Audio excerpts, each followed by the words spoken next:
a very brief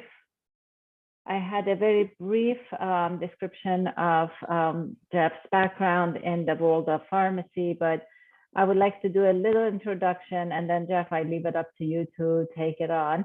Again, I'm beyond grateful that you're doing this, because I know this is a 1-hour presentation, but you've put many hours of preparation on top of your full-time job. So you have worked in the field of pharmacy for 25 years, and you have gone to Virginia Tech, I think, for your chemistry and psychology undergrad.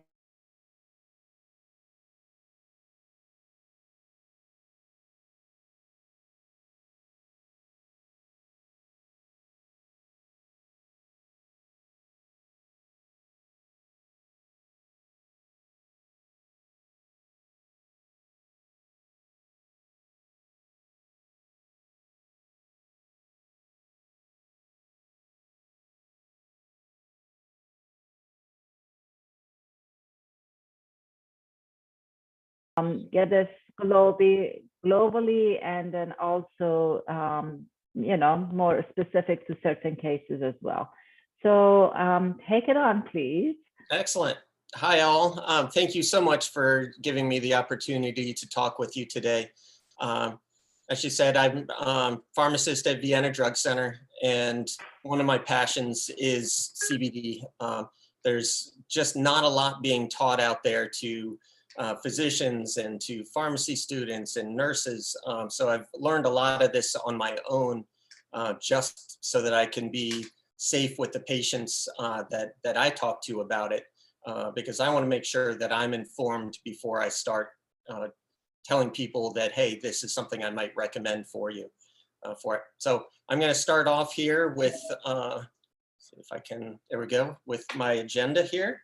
We're going to talk about what CBD is, how it works in the body. We'll go over some clinical trials. We'll talk about drug interactions. And because I'm talking to healthcare professionals as well as patients, I'm going to kind of do a little bit of both scientific information as well as layman's terms as well. We're going to talk about the most important thing are about the products themselves, and are the products that are out on the market equal to each other.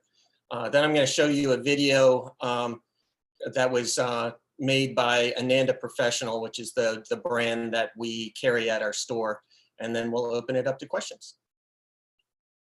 So as everybody knows, one of the things I'm going to do is actually close my screen here, because I'm just staring at myself and I don't want to stare at myself all day. So I'm going to go ahead and close this right now.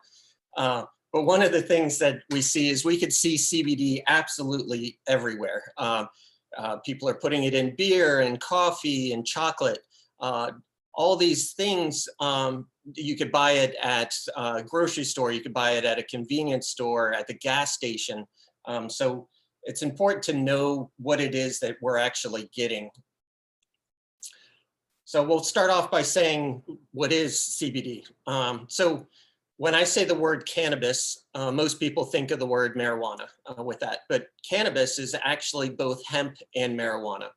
And the CBD products that we have here in the United States that are legal in the United States are the hemp-derived products. So they both, marijuana and CBD contain, or the hemp and marijuana both contain CBD, but the big difference is the non-psychoactive versus the psychoactive. So marijuana obviously can get you high because it has 20, 30% or 30 times higher amount of THC in there than the hemp plant. The hemp plant has to be 0.3% or less, whereas the marijuana plant can be as much as 30% of the plant being THC. So CBD actually stands for cannabidiol, and that's only one of the cannabinoids that are in the plant. You have hundreds of different cannabinoids that are in this plant, but everybody thinks CBD is everything that's being sold, but it's truly just one cannabinoid called cannabidiol. The most common one that everybody knows, though, is the THC, because of marijuana and all the bad publicity, all the bad information that's out there about THC because of marijuana and people getting high on that. You can get products that are available with THC and without THC. So you have CBD, CBL, CBN, CBG, all these work together in the hemp plant. People will ask me, well, is it legal to have this? And back in 2018, any hemp-derived CBD product is no longer a controlled substance under federal law. And that means that it can cross state lines. We could sell it anywhere. Like I said, the convenience stores, pharmacies, gas stations, anybody can sell this as long as it has that THC level at 0.3% or less. So that is the key for that. That's the number that they said is a legitimate number to not cause the psychoactive effects of making someone high, but also gives you the potential benefits. With CBD products, this is not a magic bullet. This is something that can work for some people and might not work at all for others. There is no golden ticket that this is going to help with pain, or it's going to help with your anxiety, or it's going to help with your sleep. All I could tell you is what I've seen from some of my patients and some of the studies that I'll show you here as well. So here's the FDA's take on it. Any product that claims to cure a disease and is tended to affect the structure or function of the body is considered a drug. However, except for one prescription item that's on the market right now that's used for epilepsy, CBD products have not been approved by the FDA. So anybody can make a product and say this has CBD in it. They could take a water bottle, they could potentially put CBD in there or whatever, they can mark it on there and they could sell it to you. That's not legal. They're not allowed to do that. So CBD products don't meet the definition of dietary supplements, and it's illegal to market any human or animal food which contains CBD for that. That is their take on it. The reason why they're very vague on this is because they don't know what is a safe amount to consume. They don't have a grasp of the drug interactions that they need to watch for and long-term risks right now. So it's the wild, wild west when it comes to the FDA's take on CBD. So here's the take on the World Health Organization. They believe that it's safe and well tolerated in patients. They also believe that there's no negative effects and no chance of having the abuse potential that you would see with marijuana because of that 0.3% THC that's in the CBD products. So how does CBD work in the body? So we're wired with this endocannabinoid system, and the endocannabinoid system is a body system just like the nervous, immune, and digestive system. You want to think of the endocannabinoid system as a system that brings balance or homeostasis to our bodies. It gives our bodies directions on what it should do and tells us how to get back into balance. Think of it as regulating regulation, whether it's anxiety, depression, mood, pain, reproduction, or sleep. All these different things are being controlled by the endocannabinoid system. We're all hardwired with this master control system. The system is made up of cell receptors that act as messengers, giving our body directions on what it should do. Some of these messengers are located in our brain, some are in the spinal cord, while some are in our immune cells, our GI tract, reproductive organs, and many other places. So there are two key endocannabinoids that have been identified so far that work with the endocannabinoid system, and they're called anandamide and 2-AG. So we produce our own cannabinoids as well as the cannabinoid receptors designed specifically to recognize and respond to the cannabinoids. The receptors are called CB1 and CB2 receptors. The endocannabinoid system is responsible for regulating things like the immune function through its ability to trigger and stop immune responses, including inflammation. CBD or CB1 and CB2 receptors comprise of 60% of all protein receptors in the body. There's actually more cannabinoid receptors in the human body than there are of all the other receptors combined. If we mildly inhibit the endocannabinoid receptors, CBD can cause the endocannabinoid system to compensate by upregulating its own expression. This means that by inhibiting the endocannabinoid receptors, CBD reduces the endocannabinoid system overall. CBD also induces key enzymes that are required for the inflammatory cascade to take place.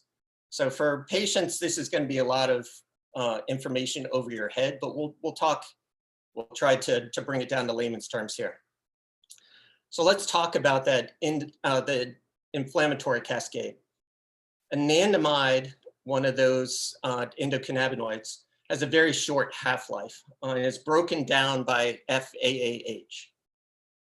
CBD is an inhibitor of FAAH, meaning that it keeps it from breaking anandamide down, thereby increasing the overall anandamide levels in the body and in the brain. So if you see the NSAIDs, that's your non-steroidal anti-inflammatories, they inhibit the COX-1 and COX-2 enzymes, which produce your pro-inflammatory prostaglandins. So CBD actually blocks the inflammatory cascade at the same area as acetaminophen or Tylenol does. But is CBD effective? So if you look at clinicaltrials.org, you'll see that there are 482 trials going on related to CBD. Let's take a look at some of the studies that are already been completed here.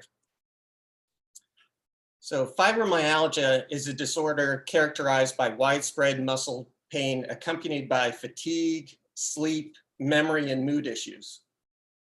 Researchers believe that fibromyalgia amplifies pain sensations by affecting the way our brain processes pain signals.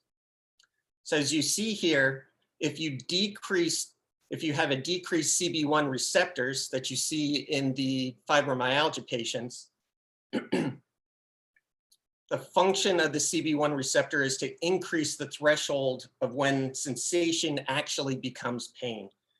So if you had a healthy patient with plenty of these CB receptors, their pain scale might be a 2.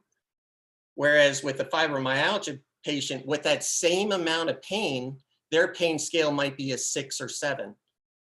Therefore, with decreased CB1 receptors, you have a decreased pain threshold.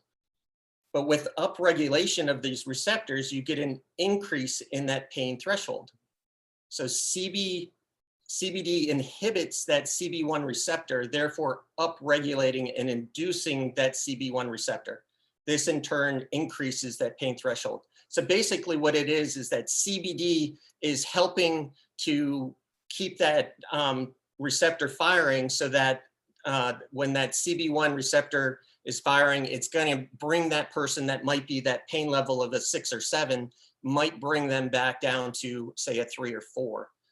It's not going to be the same as if you were a healthy patient with a whole bunch of CB receptors, but it's going to be a lot better with that use of CBD. So here's a clinical trial that was done by the National Pain Foundation on fibromyalgia. So they looked at 1,300 fibromyalgia patients that self-reported using Cymbalta, Lyrica, Savella, and then a group that were using just cannabinoids. As you see with the Cymbalta, 8% of those patients that were using Cymbalta said that it was very effective in controlling their fibromyalgia pain. With Lyrica and Savella, you see that 10% said that it was very effective. But if you look at the cannabinoids of those self-reporting, 62% said that it was very effective. So if you have patients out there that have fibromyalgia and they're taking Cymbalta or Lyrica or Savella and they're saying, hey, this is working great, keep them on it. That's wonderful. But if they're not in that 8 to 10% range, CBD could be one of those products that you'd want to take a look at. Let's take a look at this clinical trial CBD and overactive bladder. They looked at MS patients and assessed their overactive bladder symptom score and other urodynamic assessments, specifically the maximal cystometric capacity, the bladder volume at the first desire, and post-void residual volume. They evaluated these patients before taking cannabinoids and then 4 weeks after. Here's a box plot showing the overactive bladder symptom score before CBD and 4 weeks after. They saw a reduction in the OABSS score and concluded that CBD can reduce their resistant MS bladder symptoms. They also saw improvement on the bladder emptying as seen by the reduction of the post-void residual volume. They did see a slight improvement in the bladder volume at the first desire to void, and the maximal bladder capacity was increased, although both of these differences were not statistically significant. So here's another study on the effects of cannabinoids in mice bladder contractility in vitro.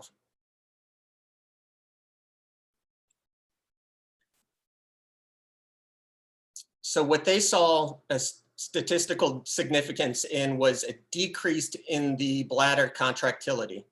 They also saw a decrease in the acetylcholine-induced contractions. So acetylcholine is one of those things that are going to help to act on the muscles, causing everything to narrow and your sphincters to open, and the bladder releases the urine into the urethra, and then it's carried out of the body. So what they were able to find is that the CBD kind of works very similarly to your anticholinergic drugs, like your diazepams and others. But one of the big problems with your anticholinergic medications is that you get a lot of side effects: dry mouth, constipation, drowsiness, memory problems, increased risk of falls, especially with seniors, those kind of things where you don't see that necessarily with the CBD. So let's take a look at this one as well here. In this last study, we look at cannabinoids and chronic pain or pelvic pain in women with the focus on endometriosis. So after topical application of cannabinoids, these researchers found that the use of cannabinoids led to a decrease in pain, cramping, muscle spasms, sleep disturbances, depression, and anxiety in patients with chronic pelvic pain. They also showed decreases in neuropathic pain severity and decreased pain sensitivity in the mice with vulvodynia. And for those that don't know, that's the chronic pain or discomfort around the opening of the vagina when you really don't have an identifiable cause for that. But then it's the question of, does CBD interact with other medications? And the answer is it can. CBD is metabolized by CYP3A4 and CYP2C19.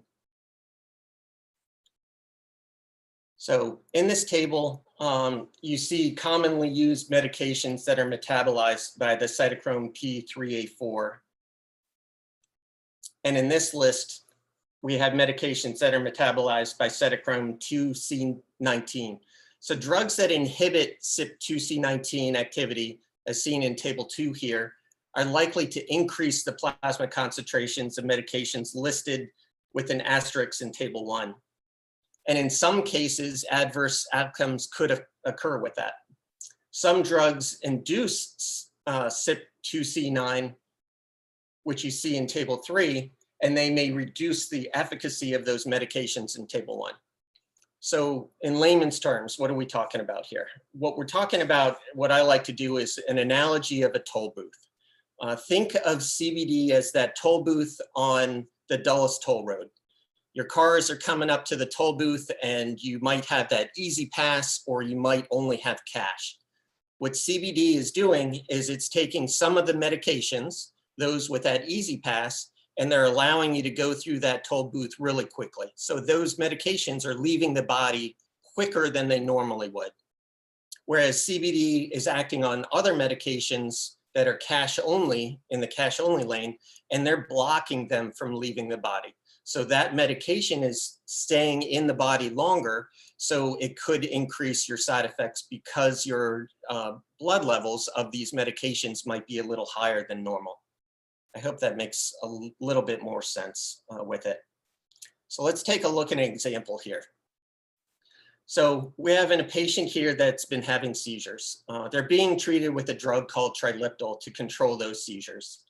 Triliptal, or oxcarbazepine, is an anticonvulsant that's used for partial seizures in adults and children. The most common side effects to this drug are dizziness, drowsiness, nausea, vomiting, upset stomach, those type of side effects.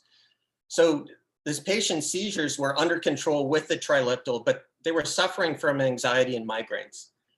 So they talked to their physician and they started to take CBD, and they titrated their way up to 35 milligrams a day.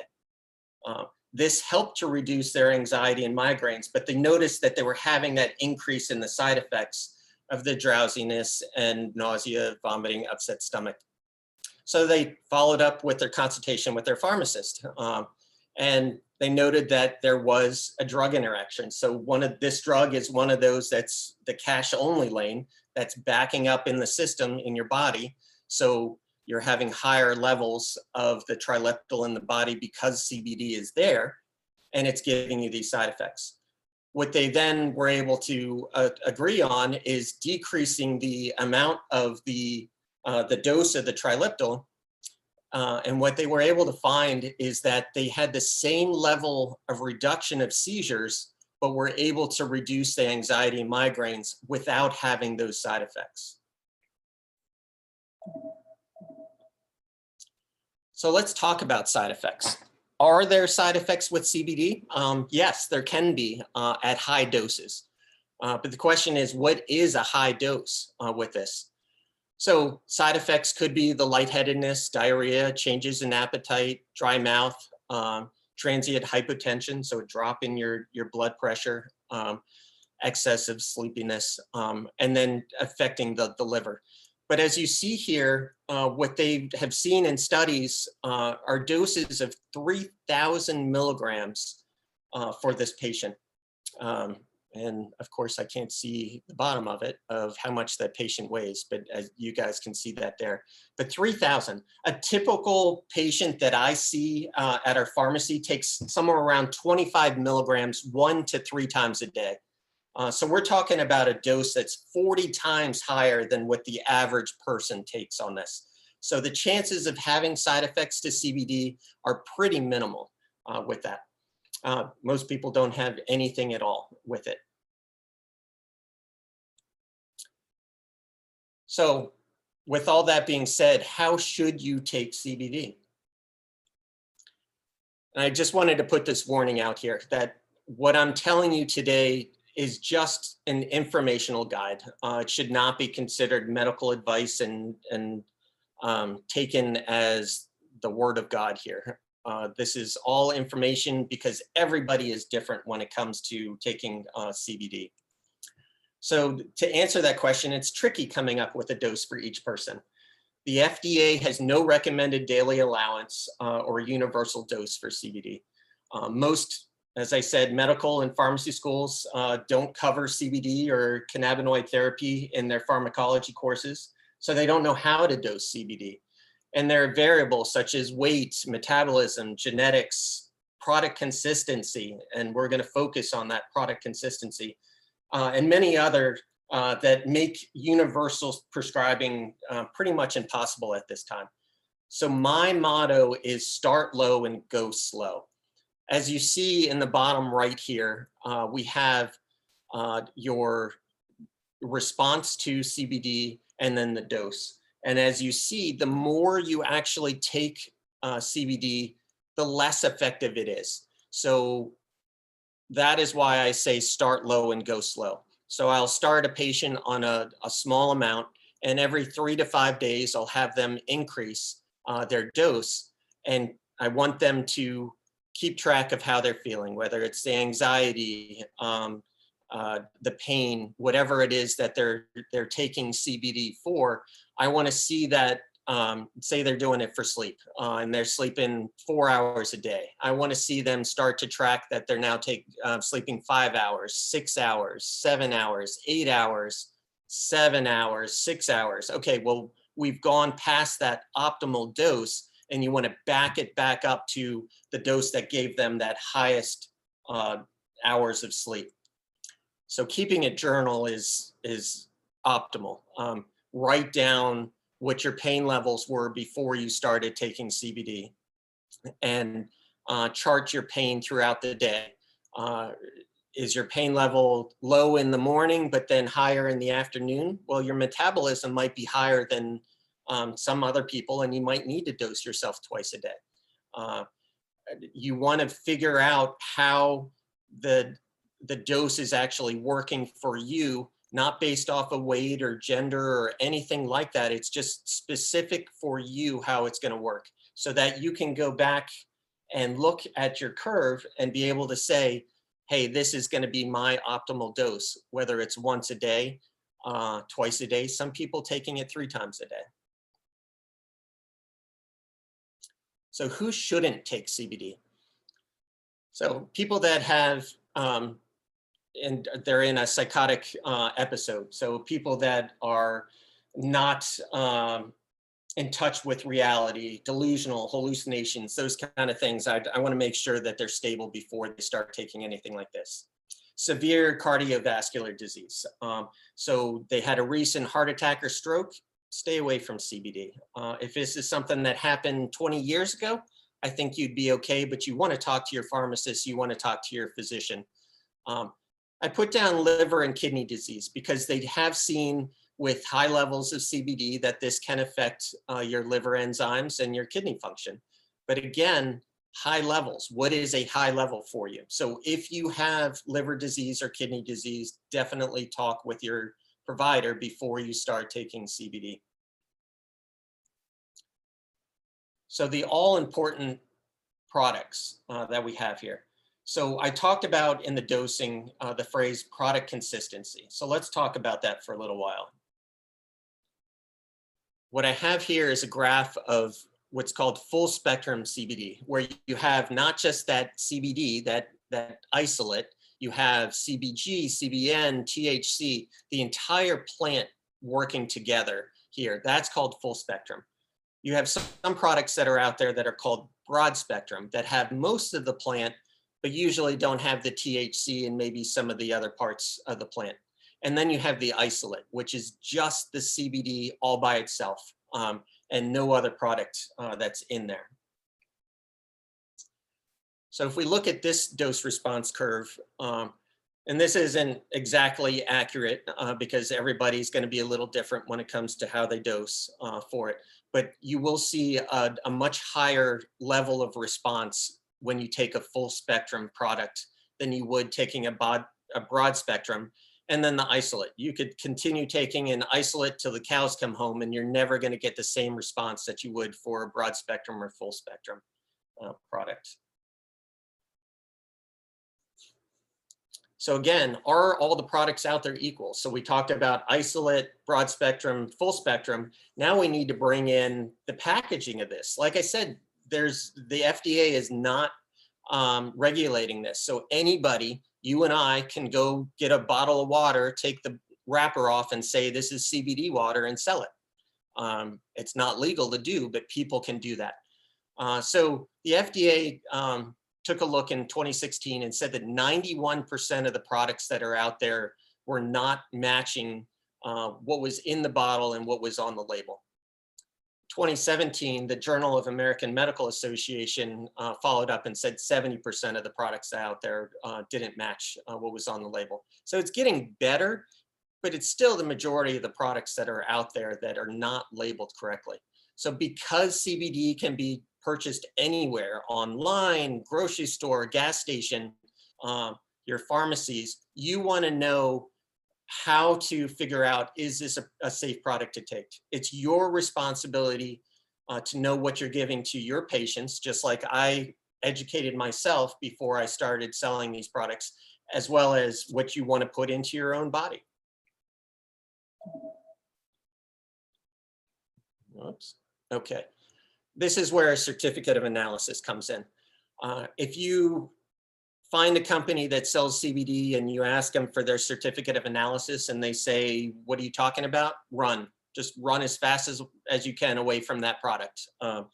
You need to have a certificate of analysis. This is your grade, your report card for that particular product. It's important that it's done by a third-party lab. So I don't want to see the company's name on that certificate of analysis testing their own product, because then bias can come in there. It should also include all the cannabinoid content that's in there, not just tell me that this is CBD and it's 10 milligrams per ml. I want to know all the breakdown of all those cannabinoids that are in the plant and in that bottle that you have. Just as important, I want to know what's not in the plant.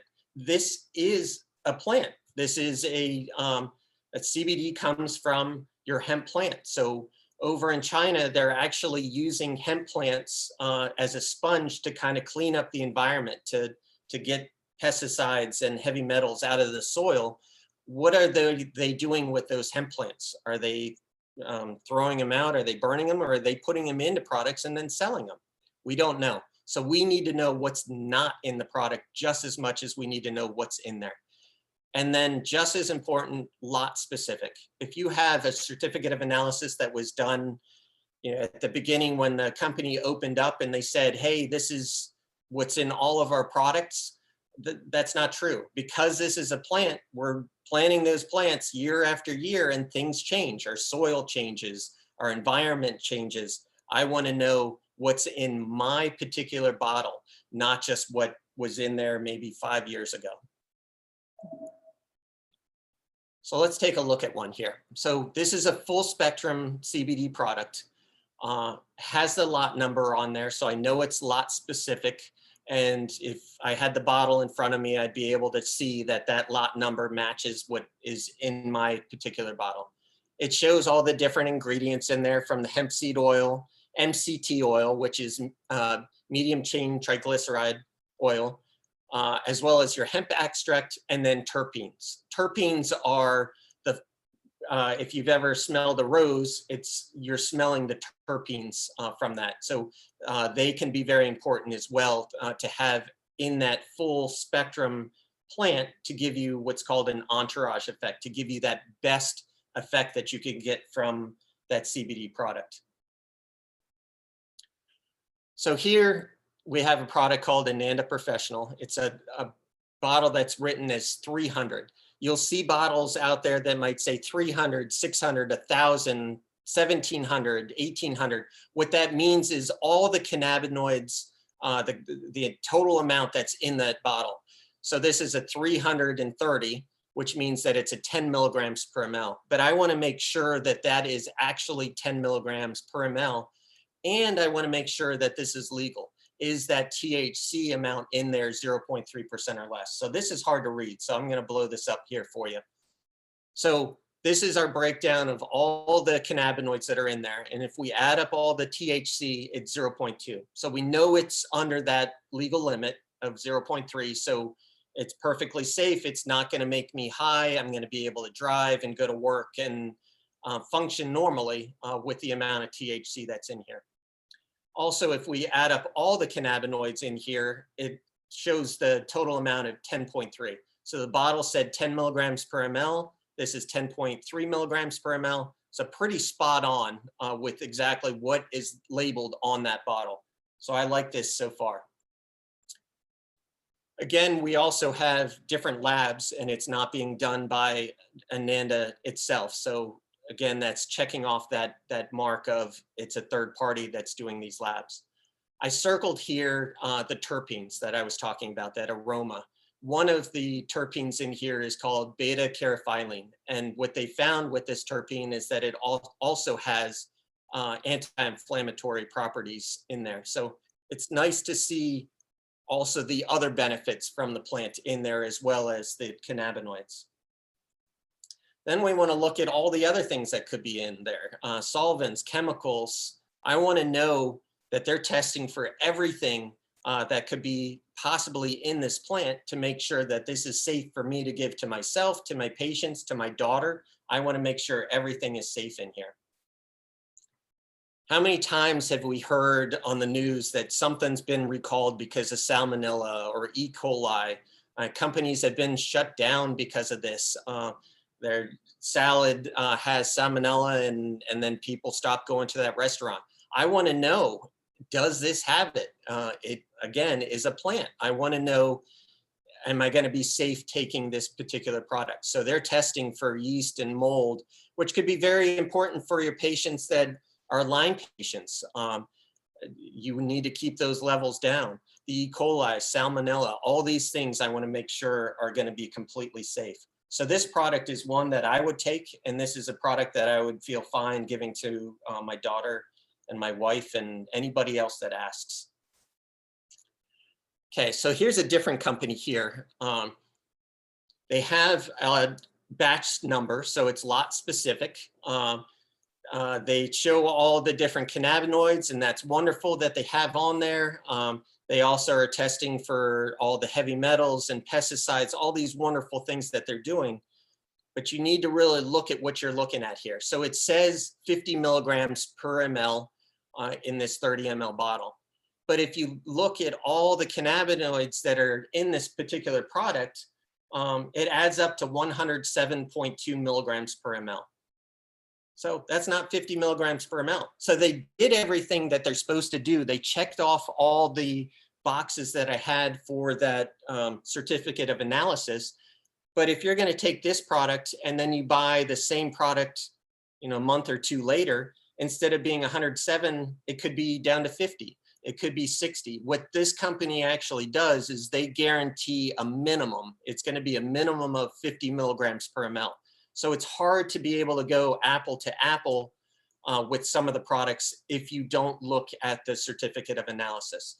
So making sure that you're looking at all of these in detail so that you can finish one bottle, start another one, and be able to know exactly what dose you need to take so it doesn't throw everything off, all that hard work you did of the journaling. So here's another company. Again, they have a certificate of analysis. What they showed here is that this is an isolate. And that's fine. It's an isolate. It's just CBD. But as I said, they could take this till the cows come home, and it's not going to be as effective as if you took a broad spectrum or a full spectrum.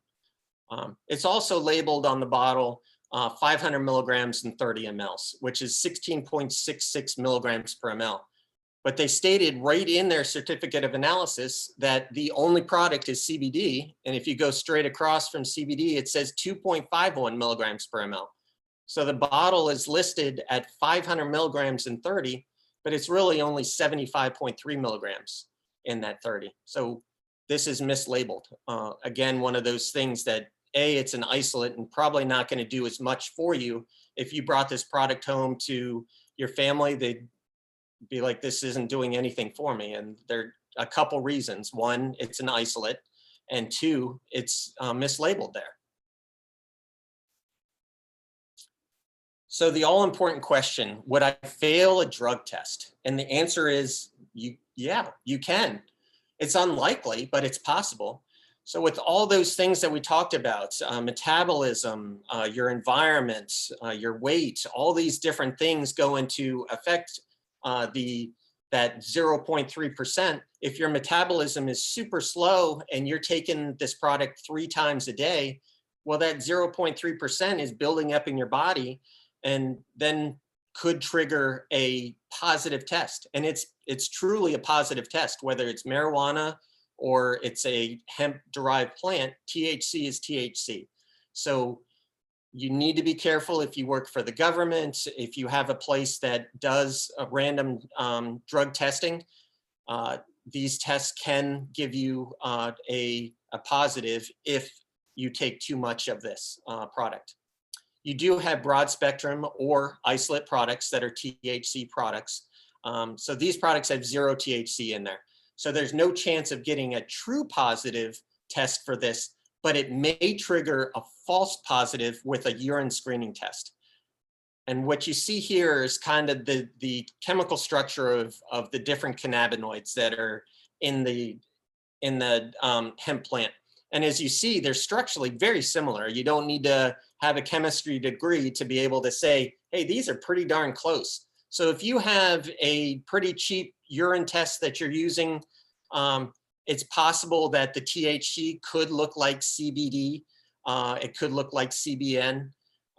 So if you were taking a broad spectrum or an isolate product that does not contain any THC and you do get a false positive test, I would go back to your HR department and ask them to do a blood test or a hair test, and they should be able to differentiate. It's a much more expensive test, but it's a much more accurate test for that THC. So at this point, I'm actually going to put my slides on hold here. If I can figure out how to do that. And I'm going to bring up a video that I have that I want to share with you guys. I want to talk about women's health. So you've probably heard me talk about our Bliss Intimate Oil before, but what you may not have noticed is that there's more opportunities beyond an intimate oil for CBD. And why is that? I talked about those endocannabinoid receptors. They are abundant in female reproductive tissue, about as abundant as they are in the brain. So they're all over, and they regulate everything from pain, inflammation, pleasure, even maturation of eggs, embryo implantation, certainly the HPA axis, so ovulation, menstruation, everything that you think of that female reproductive organs do or are supposed to do is really regulated and influenced by endocannabinoids. And even when we see bone loss and osteoporosis after menopause, that's actually associated with the decrease in endocannabinoid receptors that influence that bone loss. So really, this is throughout the lifespan and everything to do with women's health. So we've seen a lot of research and preclinical studies looking at the opportunity to treat something like endometriosis through influencing cannabinoid receptors. So probably through CBD, but we don't really know.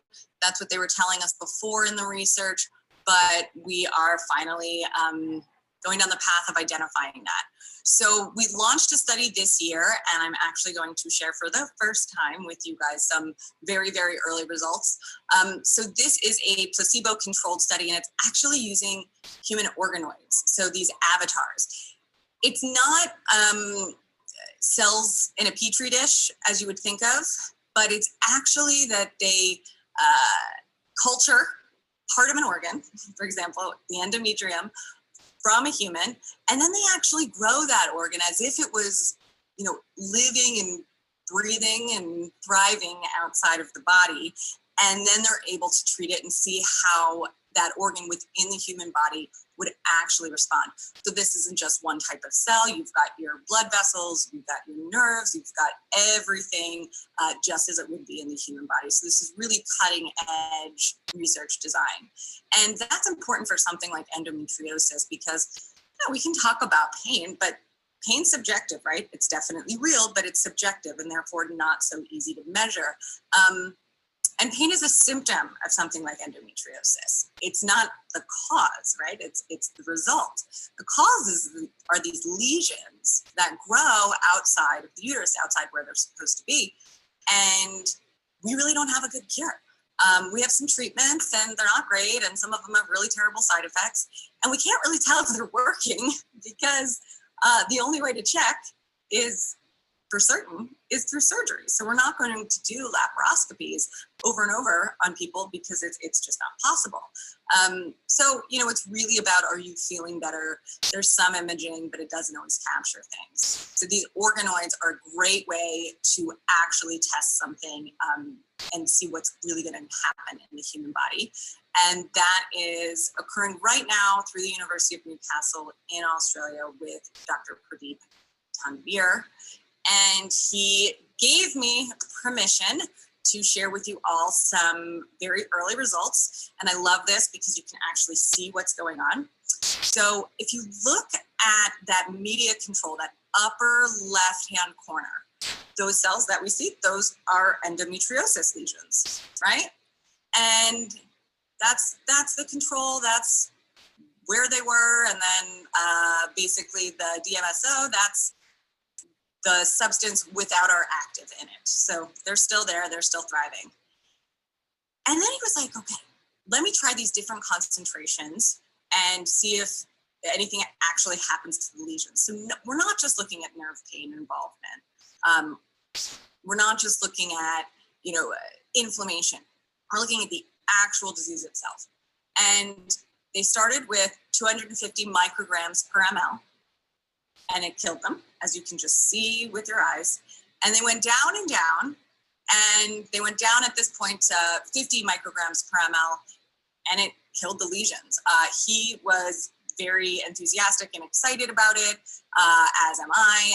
And more recent update than this is that we learned they can actually go down to 10 micrograms per ml. So really low concentration and really effective. And we're certainly going to take the next steps to translate that completely into how a full-bodied human, and not just a human organoid, would use this. And that'll happen all in 2021. So you may have heard me say it before, but I will say it again. When we talk about women's health, we really just talk about pain and all the negative stuff that we unfortunately have to deal with, but let's talk about pleasure. We know that endocannabinoids not only influence things like pain and inflammation, but they also influence things like pleasure, satisfaction, and frankly, orgasm. So this is, again, hitting multiple targets, all very important to a person's full happiness and quality of life. So we have our intimate oil. You may be familiar with that. That's more of our let's have fun, a little bit more recreational product, although that's a word I'm loath to use in this industry. Endo Relief Cream, really concentrated, going to have a rapid onset. You're going to get a lot of just concentrated relief directly to those tissues with that. In the middle, I'm really excited about this product, our Flora Balancing Gel. It still has 750 milligrams in that bottle, so it's still very potent, but it's actually water soluble. So this is condom compatible. It's got a little bit of ginseng in it, so a little bit stimulating, not to the point of bliss. This is something you can really walk around all day. It is something that if someone wants to, feel refreshed, this is part of their feminine hygiene routine, and that's a ritual they really like. This can really serve that purpose without causing the issues that a lot of those products cause, like BV, yeast infections. This will not do that, and it actually has a prebiotic that's going to increase that lactobacilli and will not feed. It's a selective feeder of lactobacilli, and it reduces the bad flora and really keeps everything in balance, preventing the development of those mostly recurrent conditions like yeast, like BV, dryness, irritation, itching. Flora Balancing Gel is the go-to.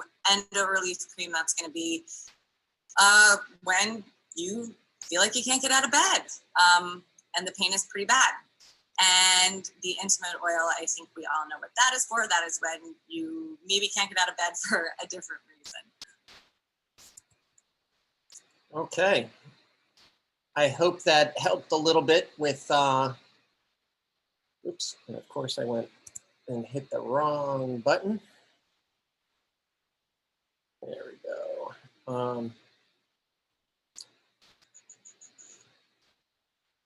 So these are the different products. And I wanted to start off by saying that I am not any way associated with Ananda Professional. I'm not being paid by them. I'm just a believer in their products.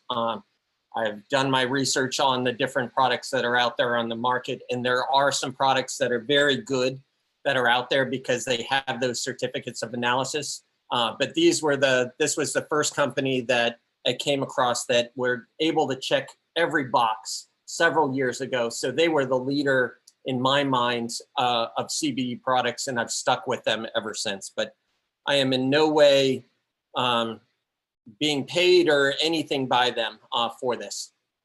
So from left to right, they talked about the Flora Balancing Gel. Next is the Endo Cream, and the last was the Bliss Intimate Oil.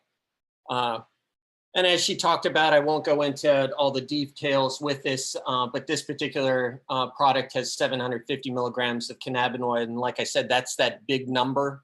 It doesn't mean that's per dose. That's what's in the entire 2-ounce bottle there. It comes with a vaginal applicator, so it can be used internally and externally. These are I'm on the Flora one, is at 750. These are the patients that you have that might be on diflucan or Flagyl for yeast infections or bacterial vaginosis, where it's helping that microbiome that she talked about. Ananda recommends using 2 to 3 grams of this and to lie down for about 10 minutes if you're using it during the day, or to apply it at bedtime. Next, we had that Endo Cream. And this is the one that she was talking about for pelvic pain associated with menstruation and endometriosis and the vulvodynia that we saw in that one study that I showed you, that chronic pain or discomfort around the opening of the vagina. So many women do experience pelvic pain, and most of the time they try other different analgesics that are out there to cope with the pain. But there are reports saying that the relief of the pain it could be as little as 15 minutes when using this particular product. Again, it's that 2 to 3 grams applied externally or internally, and to lie down for the 10 minutes or apply this at bedtime. So here's where that certificate of analysis comes in, and I'm going to show you here. I have the product. I don't know if you guys could see me down in the corner here, but I have one of the Endo Creams, and I have the lot right here on the bottle. So I want to know exactly what is in my particular bottle. And so I looked this up. Come on, open up for me. There we go. And right here, it's showing me the Endo Cream. It's telling me what exactly is in here, the different cannabinoids that are in this product, as well as anything that might not be in there, the heavy metals and all. I want to know what's not in here. So we're putting in this in a very sensitive area, and I want to make sure that it's going to be safe, including my yeast and mold and E. coli and all. So this is an 8-page certificate of analysis that's done outside of Ananda Professional. So again, it's that third party taking a look at this particular product that's lot specific. I know exactly what's in the bottle that I have right here in my hand.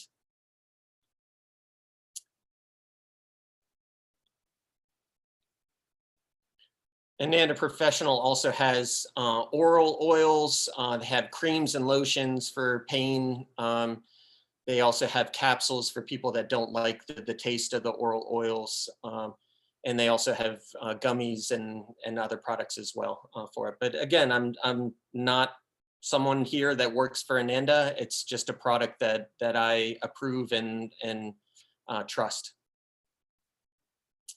And I have come to the end and can open this up for questions.